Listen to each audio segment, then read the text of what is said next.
Bonsoir le web. Je t'en prie, prends une boisson chaude, un plaid, et même si tu veux, l'intégrale de Bourvil. Premier nouveau concept sur cette chaîne, ce soir c'est soirée-jeu. Deux invités vont devoir se défier sur les faits divers que je vais leur raconter. Ok, stop Krogan s'il te plaît. T'as pas vraiment expliqué le but de ton concept là, pauvre con. Il y a plus de trous dans ta barbe que dans le vieux cul de mon oncle Ernest. Alors c'est moi, Charlie, qui vais expliquer tout ça. Deux joueurs s'affrontent sur des faits divers. Vous allez voir leur gueule. Il y en a un, si c'était mon fils, je le renierais. Ils doivent deviner si l'histoire racontée est vraie ou fausse.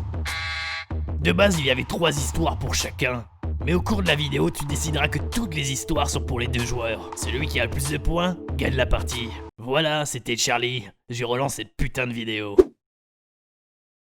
Voici Tony, il a 48 ans, surnommé Toto ou Dark Angel par ses copains de la guilde des Fossoyeurs sur Dofus. Il adore le sport, notamment le hockey subaquatique, son signe astrologique est le 8, et il connaît toutes les musiques de Fauve.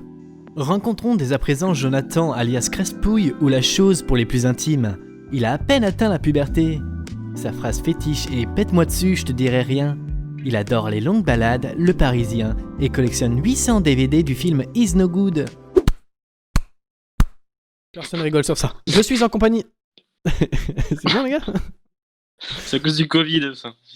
Ok. Je suis en compagnie de Jonathan et de Tony. Bonsoir les gars. Bonsoir.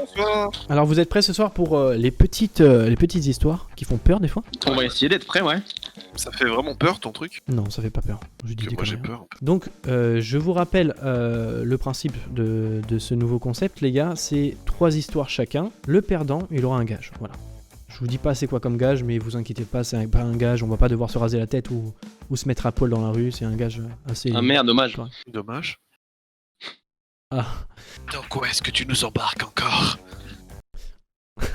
Petit disclaimer avant tout, pour des raisons évidentes, j'ai changé les noms et les lieux des endroits. On va commencer par Tony. L'histoire se déroule aux États-Unis, plus précisément en Californie. Un garçon nommé Mathieu était un jeune sans histoire, membre de l'équipe de foot de son lycée. Vous voyez cet homme assez ouvert, très sympa, toujours là pour les autres. C'était lui. Mais l'histoire nous a appris qu'il ne faut jamais se fier aux apparences. Car un jour, il a pris une arme et a tiré dans le visage de l'un de ses amis. Au lieu d'essayer de porter secours à son camarade, il a préféré prendre une photo avec le cadavre et l'a envoyé à un ami nommé Eric. Eric, choqué en voyant le cliché, l'a enregistré et l'a montré à sa mère. Cette dernière s'est empressée de contacter la police. Quelques jours plus tard, Mathieu fut mis en examen pour homicide et possession d'armes à feu. Pendant les perquisitions, les enquêteurs ont découvert un 9 mm et des munitions. Tony, est-ce que tu as bien écouté l'histoire ? J'ai bien écouté. Mathieu, Eric, la daronne, la police. Ouais, ouais c'est ça. Est-ce que cette histoire te paraît réelle ? Bah franchement faut être débile. Mais après les Américains sont un peu débiles donc... Je vais pas garder ça au montage, je dis quand même. Les Américains sont complètement cons, les connards. Non écoute, étant donné que parfois... il y a certaines personnes qui ont un peu des idées débiles derrière la tête. Pour moi, ça pourrait être vrai. Hein. Après, ce qu'il faut savoir dans ces histoires que j'ai écrites, ou les histoires réelles, c'est que toutes les histoires peuvent être vraies. Ouais. J'ai fait exprès que toutes les histoires puissent ressembler à quelque chose de réel. Donc, il y en a d'autres aussi qui vont être complètement invraisemblables. Genre, tu vas te dire, mais ouais, mais c'est pas possible. Et c'est qui totalement sont... vrai, Voilà, au final. c'est ça. Ouais, franchement, je dirais que... Ouais, je dirais que c'est vrai. Si c'est un petit et tout ça, genre il se croyait dans GTA, en plus je crois que j'ai déjà entendu parler d'une histoire comme ça, genre... Vas-y, je dis que c'est vrai pour celle-là. Toi, Jonathan, qu'est-ce que tu en penses de cette histoire ? Alors, moi je pense que c'est faux. C'est faux parce que le petit, je le vois mal prendre un gun et puis tuer l'un de ses collègues, tu vois. Pour moi, ça paraît un peu trop gros. Après, c'est possible, hein, mais pour ma part, c'est faux. Je pense que c'est faux. Donc là, les résultats, tu les donnes tout de suite après ou à la fin de la vidéo? Je vous dirai à la fin si c'est vrai ou faux pour chaque histoire. Ok.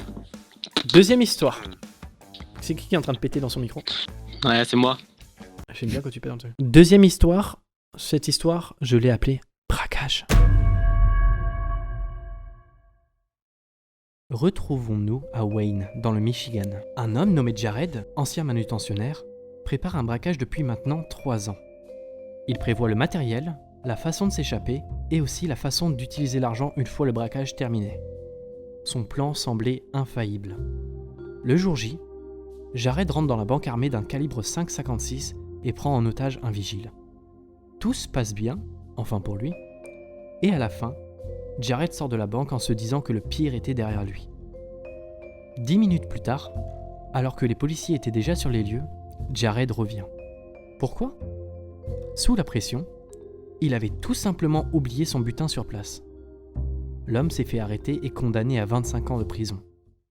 Alors, Jonathan, Pour moi, c'est faux parce que déjà, le mec il part tout seul, donc il y va tout seul. Il part qu'avec un petit gun, donc il part pour une chose. Sauf que quand il part de la banque, en fait, il prend même pas la thune avec lui. Un petit gun. Un 5,56, c'est un petit gun. Pardon ? un 5,56 c'est le mitraillette, frérot. Ah pardon. Pour moi, c'est faux parce que généralement, quand tu fais ce genre de braquage, tu dois être à plusieurs, quoi. Ça paraît trop risqué de le faire tout seul. Je Oui. suis du même avis. Pour moi, c'est trop gros. Le mec a préparé ça pendant 3 ans. Pendant 3 ans, il s'est mis en planque, il a tout analysé et tout ça. Il a fait des calculs, il a fait des maths dans sa tête pendant 3 ans. Et le mec, le jour du braquage, tu dis que tout se passe bien. Il arrive à oublier les sacs, mais le pire dans tout ça, c'est que ce gros débile, 10 minutes plus tard, il y retourne. Non, c'est faux pour moi. Totalement faux. Donc pour vous deux, c'est faux. Oui. Ouais, c'est faux. On passe à la prochaine histoire. Tony, est-ce que tu es prêt ? Oh yes, I'm ready. Un dimanche 1er juin au matin, dans le comté du Connecticut, 2 jeunes filles de 12 ans ont attiré une de leurs amies dans un parc pour une partie de cache-cache. Puis, l'ont poignardée à 19 reprises. Je vous rassure, la jeune fille est parvenue à appeler les secours et ses jours ne sont plus en danger. Mais les médecins qui l'ont pris en charge estiment que sa survie ne s'est jouée qu'à 1 mm. Le plus étonnant dans cette histoire, c'est le pourquoi. Pourquoi vouloir tuer une amie à cet âge ? Ce n'était pas une embrouille entre les 3 jeunes filles, non ? Ce meurtre servait à prouver l'existence de Slenderman. Les filles ont expliqué avoir préparé l'assassinat des semaines avant. Elles ont d'abord pensé à s'introduire chez elle pour la tuer, mais finalement ont décidé qu'un parc c'était mieux pour commettre un crime. Elles comptaient ensuite s'enfuir de la ville pour rejoindre le Slenderman dans son manoir. Tony, qu'est-ce que tu penses de cette histoire ? Qu'elle soit pas morte après 19 coups de couteau, c'est quand même assez étonnant, à 1 mm près. 19 coups de couteau quand t'as 12 ans, je sais pas, tu clames normalement. Oui, Logiquement, ouais. logiquement, à moins que tu aies une armure sur toi, oui, tu clames avec 19 coups de couteau, oui. Pour moi, franchement, ça serait un gros fake. Après, encore une fois, c'est aux États-Unis d'Amérique. Franchement, juste parce que ça me paraît gros, pour moi, je dirais que c'est vrai. Ok. Après, si tu suis une déduction logique, pour moi, c'est totalement fake. Toi, Jonathan, t'en penses quoi ? Pour moi, encore une fois, c'est faux. Elles ont 12 ans, t'as dit ? Oui, 12 ans. Donc elles ont pas la maturité pour moi pour préparer en fait un plan de cette voilà La de ce maturité, niveau-là. c'est quoi. quand même- Bah ouais. Je sais pas si c'est le bon mot à dire la maturité pour un crime. Encore une fois, ouais, pour moi ça paraît tordu, mais ouais, franchement, dis-toi, tes histoires elles sont tordues. Elles sont tordues de avec ouf. toi, ouais, putain, c'est dur. Hein. Non, il faut avoir conscience de ses actes. À 12 ans, ça. voilà, c'est ce Ouais. que je veux dire. À 12 ans, t'as pas conscience vraiment de tes actes. De Mais ce que tu après, fais. 12 ans, mais ça dépend de quand est-ce qu'elle date ton histoire. Si c'est une histoire qui date des années 90, ouais, c'est clair, c'est improbable. C'est très peu probable. Mais Alors- si c'est alors, l'histoire de maintenant, avec tout ce qui se passe, avec tout ce qu'il y a, ouais, c'est. Alors c'est ça peut totalement pas, ça peut pas durer, ça peut pas être des années 90, frérot. Juste pour une chose, c'est que c'est le Slenderman. Le Slenderman date d'il y a, allez, grand max 10 ans. Ah ouais, je suis con, moi. Quoi qu'il arrive, le fond de l'histoire est quand même perturbant. Une des gosses de 12 ans. Ah ouais, C'est clairement. clair. Ne faites pas ça chez vous, hein, bien sûr. Prenez des marteaux. Allez, prochaine histoire.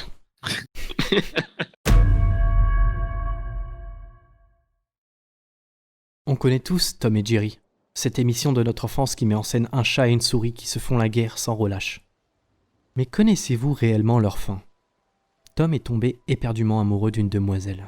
Cette dernière va accepter les avances de celui-ci jusqu'à ce qu'elle soit courtisée par Butch, le rival de Tom. Elle va se montrer opportuniste et attirée par la richesse de Butch, laissant tomber immédiatement Tom. Je vous passe tout le moment où Tom essaie de la reconquérir sans succès pour arriver à la scène finale. Jerry, voyant Tom brisé, essaye de l'aider comme il peut. Il se dit que, contrairement à l'ex-petite amie de Tom, sa copine, elle, est fidèle.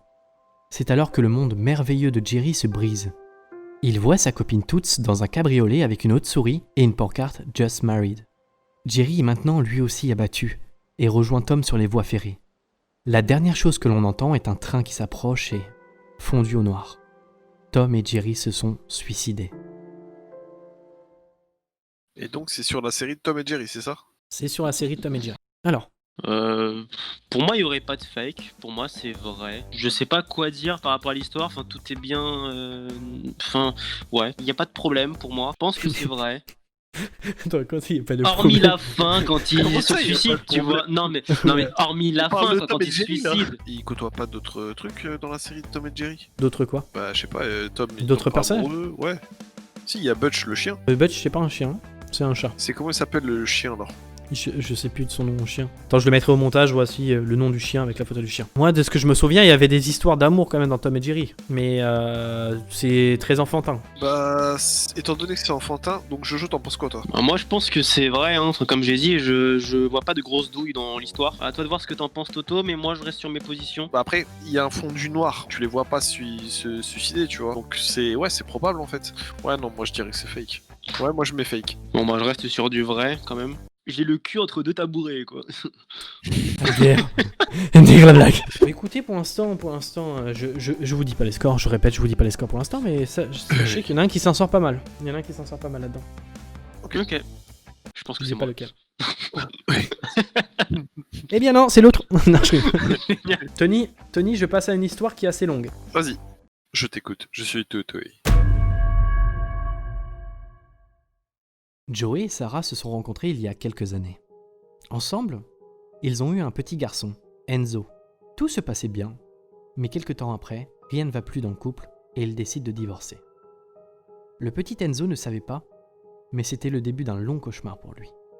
Ses parents se battaient pour avoir sa garde. Sarah refusait que son fils reste avec son père violent et abusif. Alors, une idée lui vient à l'esprit. Elle décide de prendre Enzo avec elle et de s'enfuir. Joey n'a alors plus de nouvelles de son fils, ni de son ex-femme. Dans la panique, il alerte les autorités de cette inquiétante disparition. Il ne savait pas ce que sa femme était capable de faire. Pendant 2 ans, les autorités tentent de retrouver le garçon. En vain. Joey finit par penser qu'il ne reverrait plus jamais son petit garçon. Mais la police n'a pas dit son dernier mot et est bien décidée à résoudre l'affaire. Quelque temps plus tard, des agents se sont rendus chez la grand-mère du garçon et ont vite été intrigués par une étrange pièce de la maison. Ils ont remarqué qu'une petite pièce se cachait derrière un mur.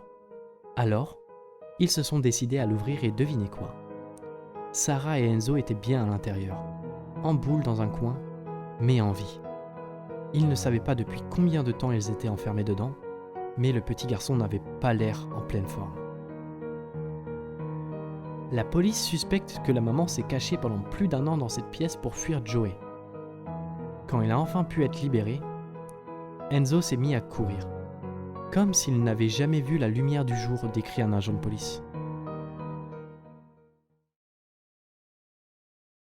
Alors Tony, que penses-tu de cette histoire à couper le souffle? Ce qui est étonnant, Ok. c'est que la grand-mère n'a pas raisonné la fille. Ou alors c'est la grand-mère qui a caché et qui a séquestré sa fille et le petit. Alors là dans l'histoire, non. Là dans l'histoire que je viens de vous raconter, c'est bien la mère qui a séquestré l'enfant. Hein. Qui a séquestré l'enfant sans que la grand-mère dise quoi que ce soit.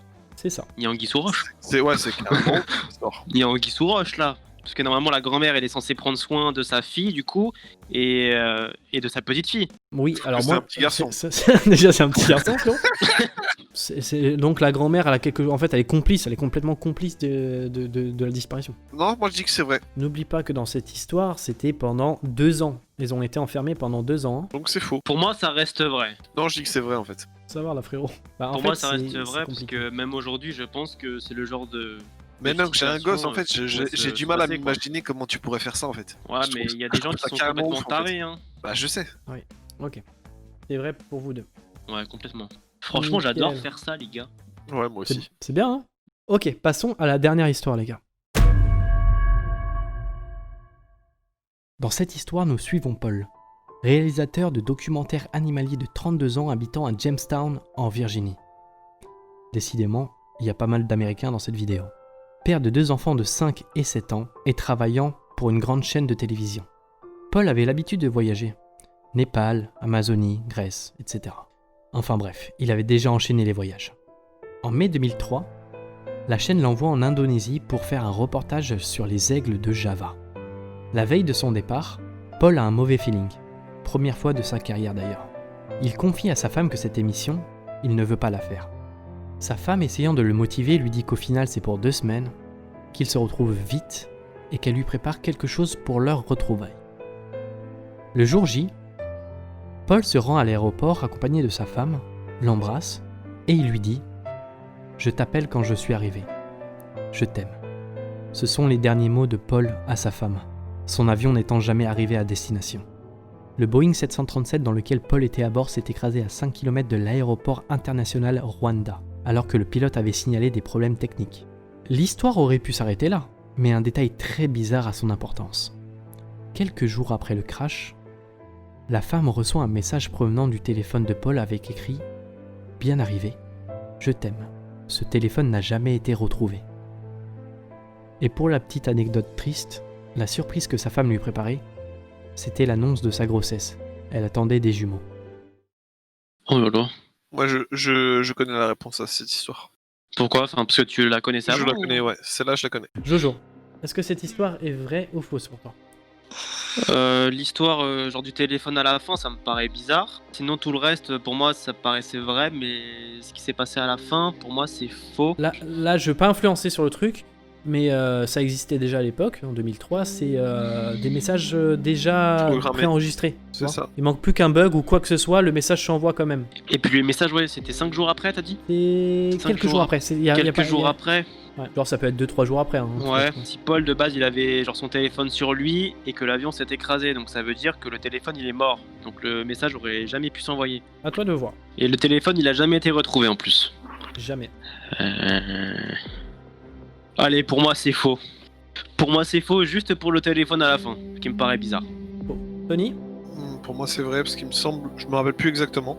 Je dis peut-être une connerie, mais pour moi, c'est vrai. Je crois que j'avais vu cette histoire et c'est une histoire vraie. Jojo, tu changes pas ton vote. Non. Tony aussi. Non. Les résultats des votes. Commençons par l'histoire du selfie. Un mec qui tue son ami et qui prend une photo en selfie, en snap. Cette histoire était Fausse. vraie. Cette histoire était vraie. Merde. Ça s'est passé donc aux États-Unis, ça s'est passé en 2005. Ok. Pas du tout, c'était en 2015 les gars. En 2005, il n'y avait pas Snap. Putain, mais suivez s'il vous plaît. Jojo. Oui. La première histoire, c'était l'histoire d'un braquage. Jared qui avait fait un braquage. Ouais, faux. Complètement faux. Tu m'avais dit que c'était faux parce que un mec ne revient pas sur un braquage. Ouais, exactement. Eh bien, figure-toi que cette histoire était Fausse. fausse. T'as raison, elle était fausse. Troisième histoire, Tony, je t'ai raconté l'histoire de Slender. Slenderman. Je suis sûr que c'est faux. Deux petites filles qui donnent 19 coups de couteau à leur amie. Et Et que... qui, pour et qu'elle prouver crève l'existence du... Voilà, et elle meurt pas. Et qui crève pas, t'es un monstre quand même. Tony, cette histoire, Elle est fausse. aussi improbable qu'elle soit, est vraie. Ouah, tu vois, je t'ai dit, c'est... Cette histoire est vraie, ça s'est vraiment passé. Une petite fille, enfin deux petites filles ont vraiment essayé de Elle est pas morte. fumer. Ouais. Donc moi C'est j'ai dit horrible. faux. Quoi. Oh là là. Toi, t'avais dit. Incroyable. Quatrième histoire, l'histoire raconte le suicide de Tom et Jerry. Le Je dernier savais qu'il épisode, ouais, il avait dit vrai. Ouais. Toi, t'avais dit fake, Tony. Ouais. Eh bien, figure-toi que cette histoire incroyable est vraie. Oh, Le c'est- dernier épisode de Tom et Jerry se termine par le suicide de Tom et de Jerry. Ok. La cinquième histoire. L'histoire de Joey, Sarah et Enzo. Le petit garçon retrouvé dans un placard après 2 ans. T'avais dit vrai. Ouais. Ok. Cette histoire sur cette famille un peu hors norme est complètement vraie. Pour l'instant, je rappelle les points. Tony, tu es à 4. Jojo, tu es à 3. Aïe, aïe, aïe. Aïe, Et rien n'est joué. Aïe, Hein. aïe, aïe. Rien Et n'est là, joué. Hein. là, on arrive à la dernière histoire. L'histoire de Paul. Cette histoire concernant un crash d'avion et...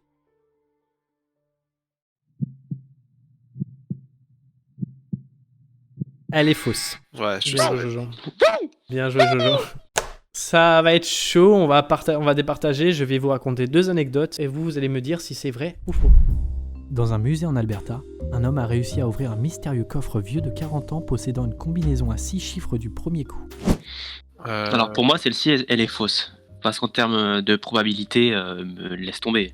Bon, moi je dis qu'elle est vraie du coup. Pour Toi, tu moi dis qu'elle est- c'est faux. Voilà. Deuxième anecdote. Le requin du film Dents de la mer s'appelle Bruce car c'est un costume porté par Bruce Springsteen, le musicien.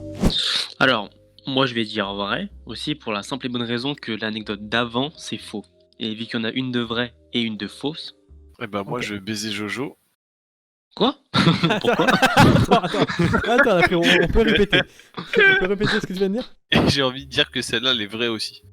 Comme ça, Quoi moi j'ai une bonne réponse sur les deux, et si tu te trompes, tu l'as dans le cul. De toute façon, Ok. c'est soit 2-0, soit 2-0, soit 2-1. Quoi qu'il arrive, C'est ça. là, je vais vous annoncer tout de suite, les gars, il y a un gagnant. Le grand gagnant de cette première vidéo sur le fake ou la réalité Allez. est Tony. Bravo Tony, tu as gagné la vidéo. Bravo Tony. Bravo Allez. Tony. Comment ça, pardon Jojo Pardon. Est-ce que je peux avoir les résultats, s'il te plaît? Première anecdote sur le coffre mystère. C'était vrai. C'était totalement vrai.